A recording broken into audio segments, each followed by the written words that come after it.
Samsung is rather committed on stopping S25 series leaks. Two more workers of the company have also been let go over the S25 Plus leak.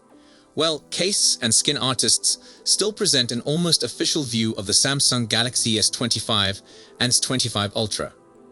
Already, brand started US pre-orders for S25 series cases and skins. Now the Indian portal Gadgetshieldz began pre-orders ahead of the Galaxy S25 introduction and included mock-ups of the S25 series. The Samsung Galaxy S25 and S25 Ultra mock-up image presents the most pristine appearance. Additionally displayed in all their splendor are rounded corners, flat frame design, and rear camera rings. The large rings also provide the back panel with a fresh, appealing appearance.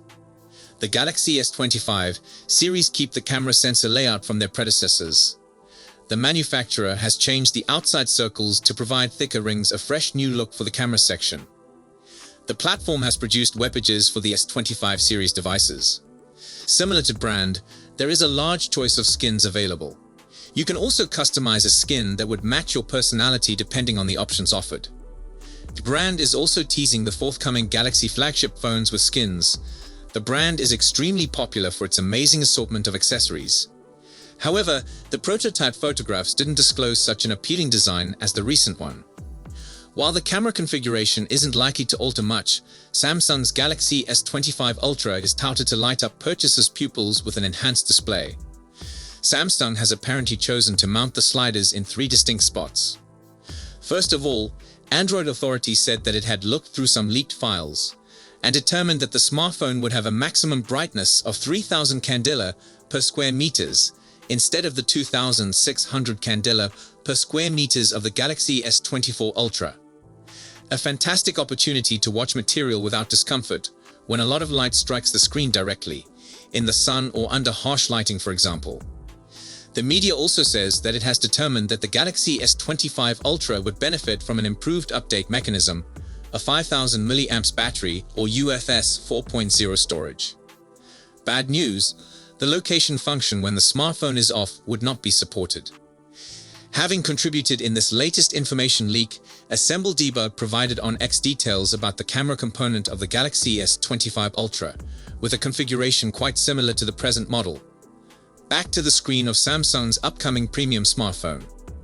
Ice Universe was also chatty about it, sharing on X that the new Corning Gorilla Armor Glass screen protector will be part of the Galaxy S25 Ultra.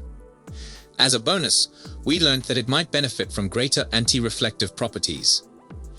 The display would therefore obviously go up a gear, while offering even more durable protection. It should be noted that the screen of the Galaxy S25 Ultra would rise to 6.9 inches, compared to 6.8 inches on the Galaxy S24 Ultra, a diagonal similar to that of Apple's iPhone 16 Pro Max. In addition, the thinness of the borders around the screen would obviously be improved. Samsung may create some of the best phones money can buy, but its flagships are still lacking a key things its rivals have supplied for years. One of those missing capabilities, car crash detection, may finally make an appearance on Samsung Galaxy S25 Ultra. Leaked firmware files show that the Galaxy S25 Ultra will come with a car crash detection sensor. Strangely, this looks to be the same composite sensor found in the Galaxy S24 Ultra and Z Fold 5, suggesting that these phones may handle automobile crash detection as well, if Samsung updates them with the proper software. It looks like Samsung has been employing a virtual composite sensor, which gathers data from numerous separate physical sensors. In other words, Samsung doesn't need to find space for another sensor in its phones, and instead leverages components that have been already included for other reasons, like the accelerometer or gyroscopic sensor. More fascinating are hints that Samsung may have been working on this functionality as far back as One UI 5.1.1, which was released in July 2023. That would explain why the sensor is featured on older phones, though it doesn't explain why car crash detection isn't available yet. It may be that Samsung has been experiencing difficulty getting it to operate, but wanted everything in place just in case it had a breakthrough. This indicates that, should car crash detection come to Galaxy S25 Ultra, it might also come to Galaxy S24 Ultra and Z Fold 5 and possibly Z Fold 6 if it contains the composite sensor too. All it would take is a software update. And the next One UI 7 upgrade could be the right spot to make that happen. But because there's no trace of this functionality in the current One UI 7 beta, we'll have to wait and see what happens. One of the biggest improvements we're expecting with the Galaxy S25 Ultra is the design. Past Samsung flagships have featured a fairly angular design, with flat edges and sharp corners, but this appears like it'll change. Various leaked renders show off what appears like the S25 Ultra with curved corners, akin to iPhone 16 or Pixel 9. The screen may potentially rise from 6.8 inches to an iPhone 16 Pro Max matching 6.9 inches. The S25 series is also believed to come with QA2 magnetic wireless charging, something now reserved to iPhones and the mid-range HMD Skyline. Not only would that give faster wireless charging speeds, but also means Samsung flagship could take advantage of all the MagSafe accessories that iPhone users have been able to enjoy over the years. Rumors also say that we may see an updated ultra-wide-angle lens, possibly going from the measly 12 megapixels on S24 Ultra all the way to 50 megapixels. There's also conjecture that we may see a variable telephoto lens capable of switching between two distinct focal lengths, with reports stating we may get 4.5x and 6.7x optical zoom in a single camera lens. We're also hearing that all S25 devices will operate on the Snapdragon 8 Elite processor, regardless of where they're marketed, giving the power and energy efficiency advantages we know Qualcomm's latest CPU is capable of. Finally, we're expecting a host of new Galaxy AI capabilities to launch on S25 Ultra with One UI 7, albeit right now it isn't obvious what we might be getting. Next, these are the two most prevalent Samsung vulnerabilities on 220 million devices. Samsung does a wonderful job of sending out security updates every month to fix flaws that could put user data at danger. The business has pulled back the veil on the clandestine staff that works behind the scenes to keep our gadgets safe. A security research firm recently put out a report based on analysis of over 220 million devices and 360 million apps that showed two specific Samsung vulnerabilities as being the most common in this dataset. Vulnerabilities in mobile apps can be detrimental to you in many different ways. For example, they may allow attackers to install compromised apps without you knowing, aid in the theft of personal data, and distribute malware. These are some of the most often occurring security issues on mobile devices other than browser vulnerabilities. Security firm Lookout highlighted in its Q3 2024 report that CVE 2023-21433 to 21434 was the most prevalent vulnerability detected on Samsung devices. This security issue was present in the Galaxy Store. It allowed attackers to utilize a previously installed app on the device to install a compromised app on the device without the user discovering aware. And the RCS is among the most fascinating communication features right now. It delivers modern chatting functionality without installing third-party programs like WhatsApp. Even Apple is using RCS to provide iMessage-like texting experience between Android and iPhone users. While Android has RCS support for a long time, it didn't have dual SIM RCS, but that is arriving today via Google Messages. The Samsung smartphone user in India submitted a screenshot on Reddit, saying that their Galaxy smartphone now has dual SIM RCS active.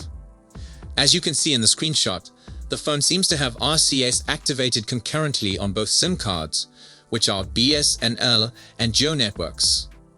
For numerous reasons, many people in India and other markets utilize two SIM cards in their phones. However, RCS was only available on one SIM card before, so they couldn't have a high-quality messaging experience on both their lines. Since Google has started testing dual SIM RCS in the beta version of Google Messages, it is probable that the capability may be offered to everyone in the coming weeks. This isn't the first time Google has tested dual SIM RCS though. According to a Redditor, the feature was released earlier and subsequently withdrawn. Hopefully, this time, Google won't delete the functionality from the next beta and will soon bring it to the stable version of Google Messages. RCS enables real-time typing indicators, read receipts, high-resolution image and video transpose, stickers, and group chatting. Moreover, RCS doesn't need mobile data to work. It may send and receive information over Wi-Fi. Apple announced it will bring RCS to iPhones with iOS 18 and has already activated it in the public beta version of iOS 18, but it is presently only available in some regions. To increase RCS adoption, Samsung chose to stop distributing its Galaxy phones and tablets, LTE versions, with its in-house Samsung Messages software and will start shipping Galaxy devices with the Google Messages app in the future. Again, Samsung is getting a lot of competition from Apple and Xiaomi, but it is still the world's biggest smartphone brand. It is also experiencing competition from Google, which creates Android, on which Samsung's smartphones and tablets are based. However, Samsung might not have a reason to worry about Google's Pixel devices. Very few Samsung smartphone users convert to Pixel phones. Since Google is not only developing the Android operating system for smartphones, tablets, and TVs, but also marketing its own lineup of devices based on Android, it could create a conflict of interest.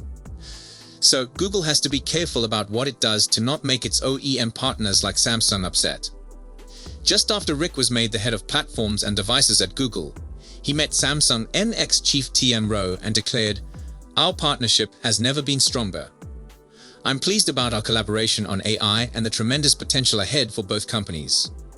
As a result, numerous key AI features from Google, including Circle to Search, Gemini, and Gemini Live, trickled out to Samsung phones earlier than Pixel smartphones. Google's cooperation with Samsung has never been better.